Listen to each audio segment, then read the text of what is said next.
Bonjour, bienvenue dans The Gardener, le podcast Deep Tech qui donne la parole aux entrepreneurs et à leur technologie. Je suis Julien Brassard, analyste chez Carotte Capital, fonds d'investissement early stage dans l'innovation. Aujourd'hui, nous avons le plaisir d'accueillir Adrien Pajas, l'un des 3 cofondateurs de Morpho qui propose une solution de restauration d'écosystèmes forestiers à grande échelle pour lutter contre le réchauffement climatique en associant de l'agritech à l'intelligence artificielle. Bonjour Adrien, peux-tu commencer par nous présenter ton parcours ? Moi, j'ai un parcours un peu classique. J'ai fait une classe préparatoire commerce, j'ai fait une école de commerce, j'ai fait un double diplôme dans une école de commerce aux Pays-Bas. Et après, j'ai monté sur ma dernière année, donc où j'étais aux Pays-Bas, j'ai monté une première société qui s'appelle Fairbird, qui fait de la création de biomatériaux alternatifs au plastique et des emballages écologiques.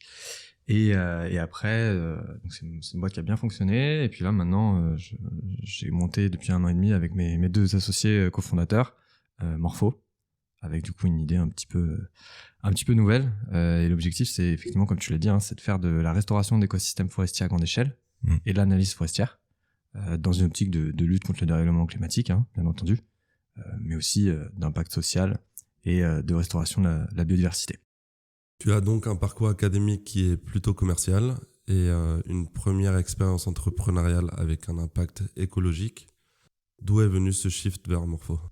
Alors, finalement, c'est simplement parce que j'ai toujours considéré, et en fait pendant mes études, en faisant des stages notamment, j'ai plutôt réalisé que j'allais travailler beaucoup, 10-12 heures par jour tous les jours, pendant des années, des dizaines d'années.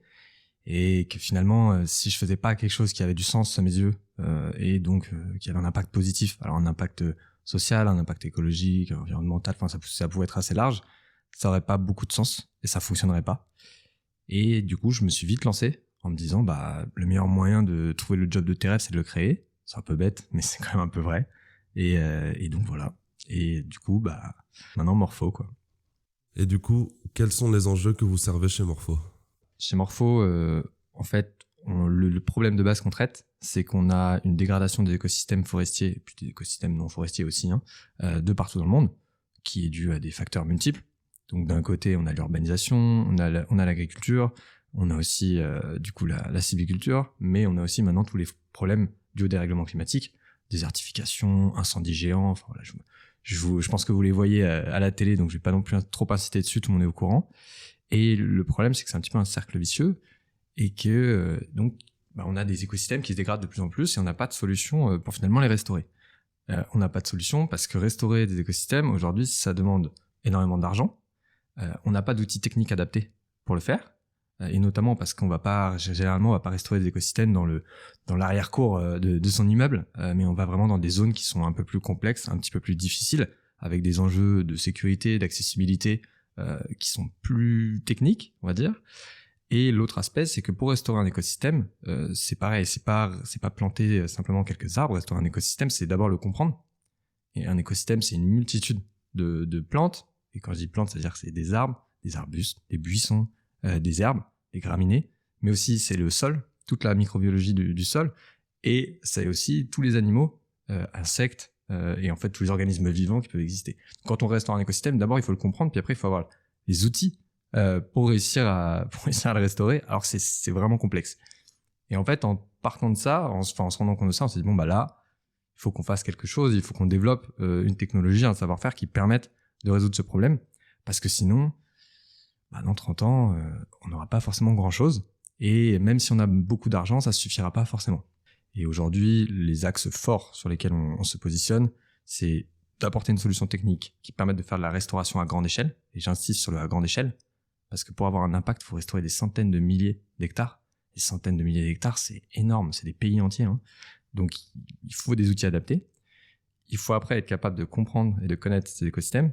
Donc il y a un axe fort sur la biodiversité et la microbiologie. Et après, le dernier axe qu'il y a, c'est un axe de suivi et de compréhension de ces derniers. C'est-à-dire que c'est bien beau de restaurer, mais après, il faut être capable de suivre. Justement, l'autre jour, j'ai lu une statistique assez folle. Chaque année, environ 15 millions d'hectares de forêt disparaissent, soit un terrain de football tous les 6 secondes.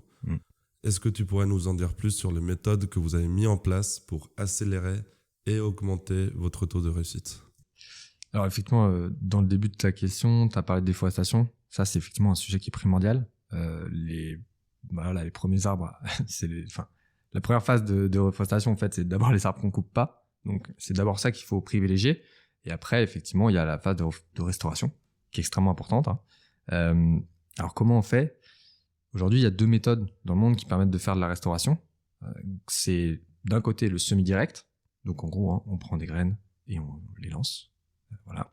Il peut y avoir une préparation de sol, etc. Mais on ne peut pas toujours le faire. Et l'autre méthode, c'est la plantation par plan.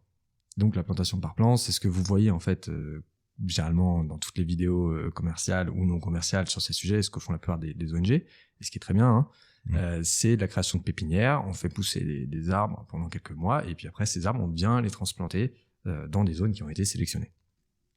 Alors, ce qui est important de comprendre, c'est que le semi-direct, ça fonctionne pas très bien. On a des taux d'échec qui sont extrêmement importants, et il faut voir que les semences forestières, c'est des denrées rares. Voilà. Ça n'a pas été industrialisé, ça ne peut pas vraiment être industrialisé, et en tout cas, ça vaut pas le coup de le faire. Et du coup, c'est quand même limité. Donc, chaque semence a son importance. Donc, faire du semi-direct, il faut pas. Faire de la plantation par plan, c'est intéressant parce qu'on a des super bons taux de réussite. Après, ça peut varier, puisque vous avez certainement vu des articles avec notamment des plantations gigantesques en Inde ou des choses comme ça, qui en fait n'ont pas du tout fonctionné. Mais ça, c'est aussi d'autres facteurs. La plantation par plan, ça fonctionne. Le seul problème, c'est que c'est limité et limitant. Pour plusieurs raisons. D'un côté, ça coûte très cher. Premier point. Deuxièmement, en fait, il faut avoir des travailleurs. Et il y a plein d'endroits dans le monde où on n'a pas de travailleurs, parce qu'il n'y a personne qui vit. Okay, et les déplacer, amener des travailleurs, ça coûterait très très très cher. Et ça prend énormément de temps. Donc finalement, la solution qu'on a apportée avec Morpho, c'est que on vient reprendre l'intérêt logistique du semi-direct, où on a des prix, des coûts qui sont moins élevés, on est capable d'accéder à n'importe quelle zone, et on est capable d'aller planter extrêmement rapidement. Donc on vient planter au meilleur moment. Et ça, c'est extrêmement important. Typiquement, quand vous allez restaurer des zones qui sont des zones en voie de désertification, il n'y a pas beaucoup d'eau. Et du coup, il faut venir restaurer au moment où il y a un peu d'eau, si vous voulez que ça prenne, que ça pousse. Il y a d'autres choses, mais notamment ça. Donc ça, c'est hyper important, et ça, vous ne pouvez pas le faire si vous faites de la plantation par plan, pour toutes les contraintes que j'ai déjà citées. Donc nous, on reprend quand même ce principe-là, mais en revanche, on sait que si on balance les semences comme ça va pas fonctionner. Donc ce qu'on fait, et c'est ce qu'on a développé avec l'IRD et l'INRAE, et le CIRAD d'ailleurs, on a développé une capsule qui va venir autour des semences qu'on a sélectionnées et qu'on va aller planter. Et cette capsule, elle a trois rôles. Elle a un premier rôle qui est un rôle de protection, donc protection notamment contre le soleil, je vais dire de manière simple, contre le soleil, protection contre tout type d'insectes nuisibles, animaux, qui en fait causent des dégâts importants, notamment les oiseaux. C'est aussi le deuxième rôle, c'est de fournir des nutriments et de fournir des ressources hydriques durant les premières phases de croissance, les premiers stades de croissance, en fait le moment où la plante est quand même sacrément vulnérable. Le troisième objectif de cette capsule, c'est qu'on vient réintroduire des micro-organismes adaptés à l'intérieur même de la capsule. Quand je dis micro-organismes, c'est des champignons et ou des bactéries. Okay, ces champignons, ces bactéries vont rentrer en symbiose, vont créer des symbioses avec les plantes et vont permettre aux plantes finalement d'avoir une meilleure croissance, puisque selon les champignons qu'on va utiliser, par exemple les bactéries, on peut atteindre entre 15 et 30% de croissance supplémentaire. Donc en fait, ça a quand même un impact considérable. Et d'avoir une plus grande résidence dans le temps. Il faut voir qu'en fait, dans la plupart dans tous les sols du monde, il y a des micro-organismes qui existent à l'état naturel, et que ces micro-organismes ont un rôle hyper important dans la création d'écosystèmes, l'interaction entre les plantes et les arbres. Et le problème, c'est que dans la plupart des zones où on intervient, qui sont des zones extrêmement dégradées, dégradation agricole, feu, mais aussi d'autres activités industrielles, mais il n'y a plus ces micro-organismes, donc il faut les réintroduire. Et l'avantage de notre capsule, c'est qu'elle permet d'avoir, à partir d'un minimum de micro-organismes, un très très bon taux de symbiose. Voilà. Et en fait, ces capsules-là, elles permettent, si vous voulez, de faire un entre-deux entre le semi-direct et la phase de pépinière. Et elles permettent autre chose que la phase de pépinière ne permet pas, c'est qu'elles permettent de planter des arbres, mais aussi des arbustes, mais aussi des herbacées, des graminées. On plante absolument ce qu'on veut. Et ça, typiquement, c'est un autre défaut de la pépinière que je n'ai pas cité plus tôt, mais qui est important, c'est que quand on reconstitue un écosystème, on ne peut pas se focaliser que sur les arbres. et notamment quand on travaille sur des zones dégradées. C'est beaucoup plus que ça. Et donc, c'est important de pouvoir tout planter, et c'est même nécessaire. Donc voilà. C'est ce qu'on entend résoudre. Et ça, c'est simplement sur la phase, voilà. Je parle juste de la capsule, puisque après, il y a les drones, et après, il y a le suivi. Voilà. D'où vient cette idée d'encapsulation et comment est-ce que vous avez développé cette solution? Du coup, l'idée d'encapsulation, en fait, c'est une idée un peu vieille. Il y a plein d'essais qui ont déjà été faits dans les années 70 ou autres, parce que là, toute la problématique que j'ai évoquée au cours de cette interview, c'est une problématique qui est connue depuis longtemps. Donc, il y a typiquement un botaniste japonais qui avait inventé ce qu'on appelle les boules d'argile, les seed bombs.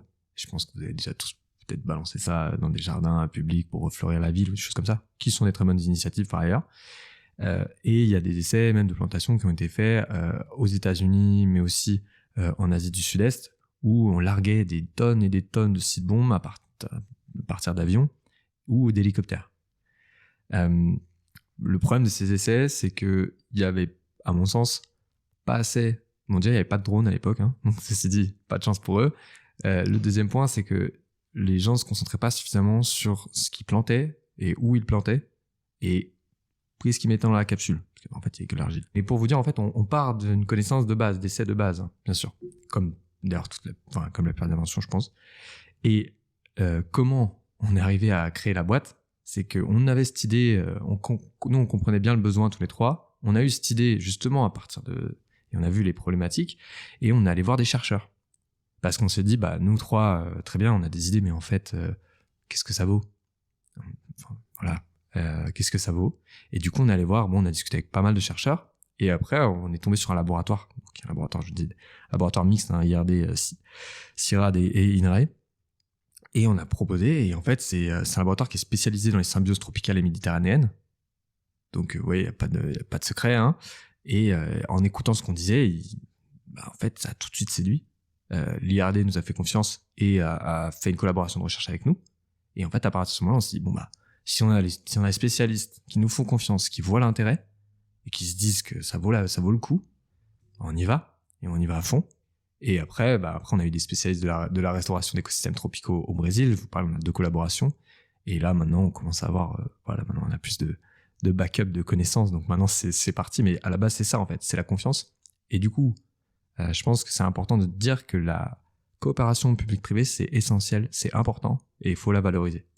Parce que nous, ça nous a beaucoup servi, et aujourd'hui, on essaye de leur rendre tout ce qu'ils nous ont apporté aussi.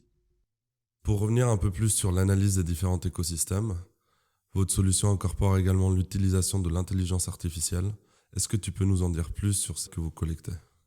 Là, en fait, il y a 2 rôles. Il y a un rôle qui est de préparer à la plantation, et après, il y a un rôle de suivi. L'objectif de base, c'est de dire, OK, on a une zone, un terrain dégradé. Cette zone, il faut qu'on puisse la comprendre.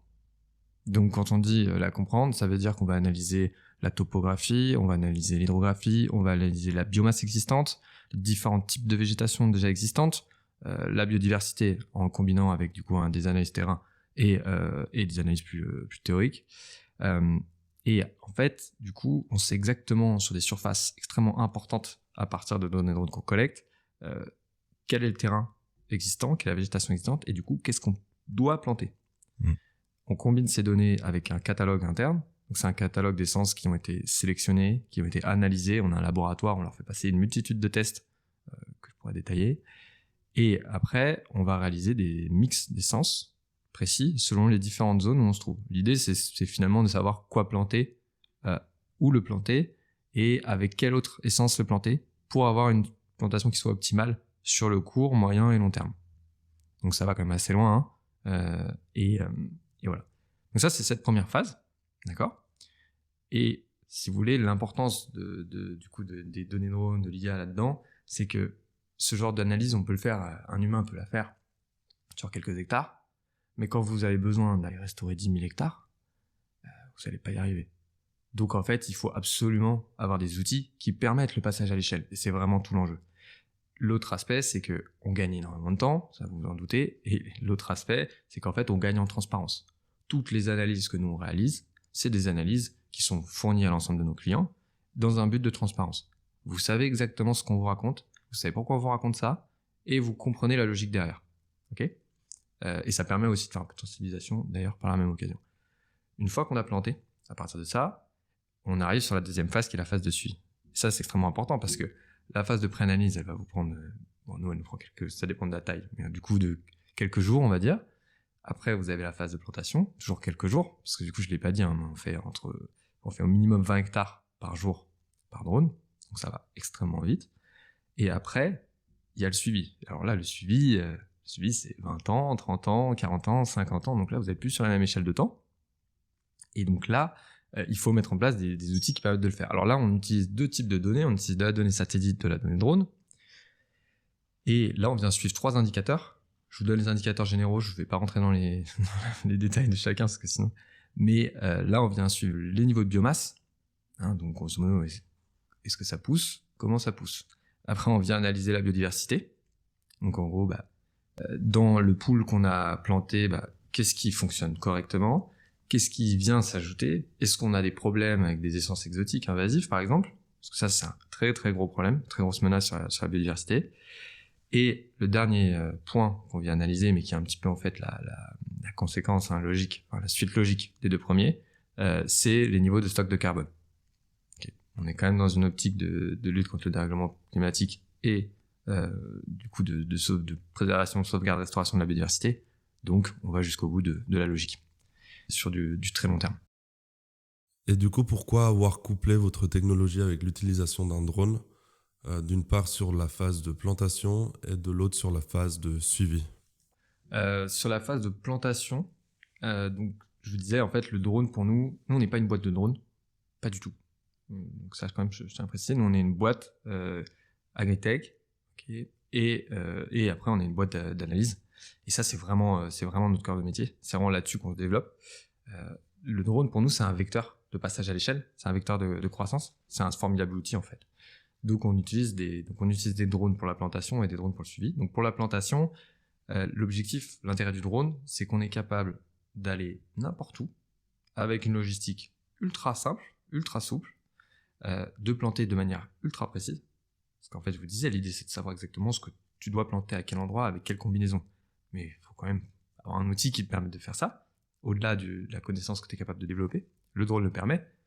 Et sachant que c'est des drones, c'est des drones qu'on a modifiés. Hein. On a plugué une charge utile très spécifique sur le drone qui permet d'avoir une dissémination qui est adaptée. Et donc, en fait, le drone, il te permet aussi d'accéder à des zones inaccessibles. Il faut voir que nous, les terrains sur lesquels on travaille, donc typiquement, nous, on travaille en zone tropicale, subtropicale, on travaille sur des zones qui sont extrêmement reculées, qui sont des zones en plein milieu de la forêt, qui vont être des terrains qui sont accidentés, des fortes pentes, des zones où vous pouvez envoyer personne. Là, nous, on vient parce qu'on a un petit outil qui permet de voler là où personne pourrait se rendre. Donc ça, c'est vraiment pour la partie plantation, et du coup, ça nous permet d'atteindre des vitesses d'exécution et de plantation qui sont énormes. Donc je vous disais 20 hectares. 20 hectares, c'est vraiment le minimum qu'on fait par jour. Hein. On peut monter jusqu'à 50. Et pour vous donner un élément de comparaison, un planteur à pied, il fait entre 0,5 et 1 hectare par jour. Donc voilà. Sur la partie analyse, le drone, en fait, il a l'avantage, pareil, de pouvoir couvrir des surfaces importantes très rapidement. Il nous permet d'aller collecter des données qui sont très précises, sachant qu'on travaille avec du RGB, du multispectral et du LiDAR. On va chercher toutes les données possibles, imaginables. Et en fait, du coup, on a des analyses de précision qu'on n'aurait pas forcément avec du satellite, même si l'avantage du satellite, c'est que t'as pas besoin de faire grand-chose, hein. Ça se met à jour. Mais du coup, voilà, c'est vraiment pour ce degré de précision qu'on vient chercher, puisque nous, on va un peu plus loin que simplement la biomasse ou autre. Voilà. Alors, je pense que l'on peut dire que vous proposez une vraie révolution en termes de réforestation. Où en êtes-vous aujourd'hui dans le déploiement de votre technologie ? Alors nous, c'était important, quand on crée une boîte comme ça, là où on s'était aligné avec mes associés, c'est qu'on se dit, il faut, même si on travaille avec l'IRD, l'INRAE, le CIRAD, même si maintenant on a des partenariats scientifiques au Brésil, avec deux gros pôles scientifiques, hein, à l'Embrapa et l'Université de São Carlos, il faut qu'on plante des forêts super vite. Parce que personne va nous croire, sinon tout le monde va dire, mais qu'est-ce que tu fais là ? T'as pété un câble. Il faut qu'on plante des forêts et il faut qu'on montre que ces forêts, elles poussent, elles fonctionnent bien, que l'approche qu'on a de la forêt, qui est une approche un petit peu différente, hein, parce que Nous, on fait de la restauration d'écosystèmes et on restaure pour restaurer. On plante pas un arbre pour le couper. Donc, mais ça change quand même 2-3 choses. Et on plante beaucoup plus d'arbres. Beaucoup plus de diversité. Donc ça, donc fallait qu'on le démontre. Donc on a très très vite planté et on a très très vite trouvé des clients pour nous suivre dans cette aventure. Donc là aujourd'hui on s'est déployé sur plusieurs terrains. Je vous disais qu'on est spécialisé en zone tropicale, tropicale, subtropicale, mais de manière un peu plus précise, on travaille en Guyane française, on travaille au Brésil et on travaille au Gabon. Voilà. Et aujourd'hui on a des demandes un peu partout dans le monde. On a des demandes à Madagascar, en Indonésie, on a pas mal aussi en Afrique, au Sud Sahel, etc. Mais pour l'instant, voilà, c'est ces zones-là où on travaille. Du coup, qui sont vos clients ? Alors aujourd'hui, nous, on a plusieurs typologies de clients. Les premiers clients qu'on a, c'est l'industrie extractive. Donc en fait, c'est les mines et les carrières qui, à partir du moment où ils vont exploiter une zone, ont des obligations de restauration. Le deuxième segment sur lequel on intervient, c'est le secteur public. C'est tous les incendies que vous pouvez voir, ça va être les zones de désertification, ça va être des zones agricoles qu'il faut restaurer, des extensions de parcs nationaux, enfin voilà. Les derniers clients qu'on a, c'est des clients privés. Donc ça va être des entreprises, notamment, qui souhaitent mener des projets de restauration dans le monde. Et ces entreprises, nous, on leur apporte la garantie d'avoir de vraies forêts, là, c'est pas mal, des forêts transparentes et des forêts les plus qualitatives possibles. Et vous êtes déployé dans combien d'hectares pour l'instant ? Alors là, nous, aujourd'hui, le compte, on a restauré plus de 130 hectares. Voilà. On va en faire plus de 300. Enfin, on va arriver à 300 d'ici la fin de l'année. Et l'an prochain, on restaure plus de 1000 hectares. Donc là, on commence à parler. Et après, l'objectif, c'est de restaurer plusieurs dizaines de milliers d'hectares par an. Même si 130 hectares, c'est déjà pas mal. Hein. Alors ouais, c'est clairement très impressionnant. Quelles sont les prochaines étapes ? Du coup, là, on est sur... donc là, on a bouclé une levée de fonds d'un tour de seed de 3,6 millions en equity. Et donc là, on est sur une forte phase d'accélération. Donc, comme je vous disais, on se déploie au Gabon, en Guyane, au Brésil, normalement au Brésil. Puis après, on a tout un tas d'autres pays stratégiques qu'on est en train d'ouvrir. L'objectif, c'est aussi d'un côté de faire gagner en maturité la technologie, même si on l'a déjà déployé sur des surfaces très importantes, hein, il y a quand même énormément de travail. Et l'autre aspect, c'est vraiment de développer forcément l'équipe pour pouvoir répondre à la demande. Et voilà. Donc nous, on monte... là, aujourd'hui, on a énormément de recrutement à venir. Hein, et on monte un pôle qui est un pôle R&D agro. Donc là, on a besoin d'ingénieurs forestiers, on a besoin de microbiologistes. Il y a pas mal de monde, hein, tout type de profil. Et après, on a aussi un pôle forcément BizDev. Donc là, des gens qui ont plutôt travaillé sur le déploiement de projets forestiers sur différents types de terrains. Hein. Et après, on a un pôle où on va chercher des data analysts, des data scientists qui ont travaillé sur des questions de remote sensing, sur du coup, principalement la forêt, mais ça peut être aussi d'autres sujets, hein, puisque forcément, ça court pas les rues non plus. Donc voilà. Donc on est assez ouvert d'ailleurs. Si vous voulez, si vous êtes motivé par le projet, il faut nous envoyer un petit message sur notre site internet, vous pouvez, et on vous répondra avec grand plaisir. Donc n'hésitez pas à envoyer vos CV à Adrien. Mais pour revenir à présent un peu plus sur ton expérience entrepreneuriale, tu as créé ta première société pendant que tu faisais encore tes études.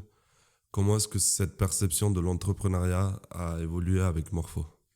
Ma première expérience, j'étais pétrifié. Hein. J'étais pétrifié. Parce que je me disais, mais je vais jamais y arriver. C'est même aller chercher un client, c'est super dur au début, hein, mais même si vous êtes très bon, c'est toujours super dur. Investir, c'est super dur. Moi, je me rappelle, au début, il fallait que je mette, on parle de quelques centaines, quelques milliers d'euros, parce qu'en fait, on parle de ça au début. Et rien que ça, je pensais que j'étais endetté à vie. Et même des choses toutes bêtes sur comment je crée ma société légalement. Hein, donc même ça, c'était pas évident. Donc aujourd'hui, c'est vraiment différent. Et c'est pour ça que d'ailleurs, je dirais à tous ceux qui veulent le faire de commencer en fait, hein. Parce que tu commences et après tout s'accélère. Forcément, tu gagnes en expérience. C'est comme n'importe quel sport, n'importe quelle discipline. Faut débuter, quoi. Clairement. Pour finir, nous avons l'habitude de demander à nos invités de nous partager une anecdote. Est-ce que tu souhaiterais en partager une avec nous ? Non, après moi j'ai une anecdote assez révélatrice. Mais ma première boîte, j'ai sérieusement failli la couler. Et j'ai eu super peur. Et finalement, on s'en est sorti. C'était MacGyver, mais on s'en est sorti. Et après, ça a super bien marché. Et du coup, ce que je veux dire, c'est faut tenter. Et on peut rater. C'est ce que tout le monde dit, mais c'est vrai, on peut rater, c'est pas grave. Et puis, on va certainement rater. Du coup, faut être flexible pour repartir. Et faut avoir beaucoup de pugnacité, quoi. Faut vraiment, faut rien lâcher, hein. Faut y croire fort. Pas être trop têtu, mais il faut quand même y croire fort. Voilà. Et donc, je conseille à tout le monde d'y aller et de rien lâcher. Un grand merci à toi, Adrien. C'est toujours un plaisir de découvrir de telles technologies. On te souhaite le meilleur pour la suite. Et pour vous autres, si vous souhaitez plus d'informations sur le projet, vous pouvez suivre Adrien Pajas sur LinkedIn et aller sur leur site morpho.rest. C'est déjà la fin de ce podcast. Merci de l'avoir suivi. Si vous l'avez apprécié, n'hésitez pas à mettre 5 étoiles sur Apple Podcast et à le partager. Si vous êtes un entrepreneur, vous pouvez aller sur notre site carotte.capital ou nous envoyer un email à contact@carotte.capital.